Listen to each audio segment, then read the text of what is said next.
Sir Jagadish Chandra Basu একজন সফল বাঙালি বিজ্ঞানী, যিনি আবিষ্কার করেন গাছেরও প্রাণ আছে। তিনি ছিলেন একজন বাঙালি পদার্থবিদ, উদ্ভিদবিদ ও জীববিজ্ঞানী। এছাড়াও বেতার যন্ত্র আবিষ্কারের স্বপ্নদ্রষ্টাও ছিলেন তিনি।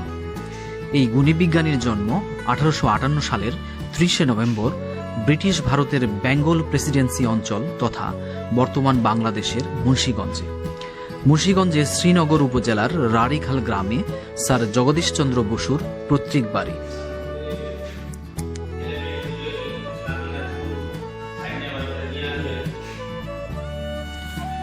ঢাকা থেকে রাড়িখাল গ্রামের দূরত্ব প্রায় 35 কিলোমিটার। ঢাকার গুলিস্তান থেকে ঢাকা দোহার বাসে রাড়িখাল যেতে পারবেন। ভাড়া নিবে 60 থেকে 70 টাকার মতো। এছাড়াও আপনি পোস্তগোলা ব্রিজ থেকে মাওগামী যে কোনো বাসে উঠে শ্রীনগর যেতে পারবেন। শ্রীনগর থেকে অটোরিকশা কিংবা সিএনজিতে খুব সহজেই রাড়িখাল জেসি বসু কমপ্লেক্সে যেতে পারবেন।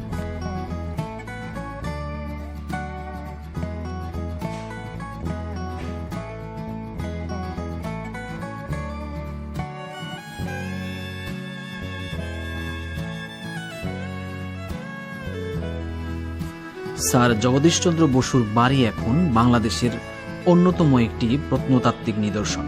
রাড়িখাল ইউনিয়নের এখানেই স্যার জেসি বসু ইনস্টিটিউশন ও কলেজ অবস্থিত। পৈতৃক বাড়িটির 30 একর জায়গায় এই জগদীশচন্দ্র বসু কমপ্লেক্স ও কলেজ নির্মিত হয়েছে। স্যার জগদীশচন্দ্র বসু তার সম্পত্তি জীবিত অবস্থায় দান করে যান। এখানেই 1921 সালে জগদীশচন্দ্র বসু ইনস্টিটিউশন প্রতিষ্ঠা করা হয়। 2011 সালে জগদীশচন্দ্র বসু কমপ্লেক্স নির্মিত হয়েছে।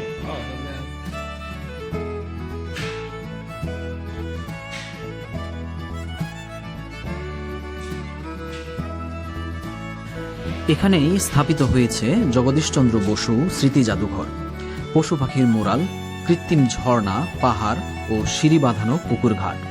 এখানে 6টি দিঘি রয়েছে। দিঘির বাঁধানো ঘাটে বসলে আপনার মন সত্যিই হারিয়ে যেতে চাইবে দূর কোনো অজানায়।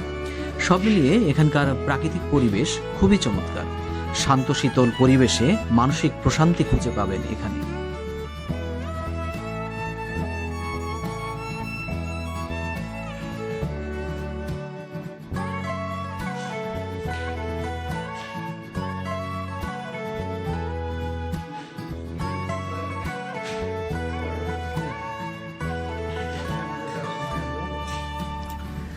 জগদীশচন্দ্র বসু স্মৃতি জাদুঘরে রয়েছে জগদীশচন্দ্র বসুর পোর্ট্রেট, হাতে লেখা পাণ্ডুলিপি, গবেষণাপত্র, রবীন্দ্রনাথ ঠাকুরের নোবেল প্রাপ্তিতে তাকে লেখা চিঠি ও রবীন্দ্রনাথের বসুকে লেখা চিঠি, তেল রং দিয়ে আঁকা দুর্লভ কিছু ছবি, রয়্যাল সোসাইটিতে দেওয়া বক্তৃতার কপি এবং নানা দুর্লভ জিনিসপত্র।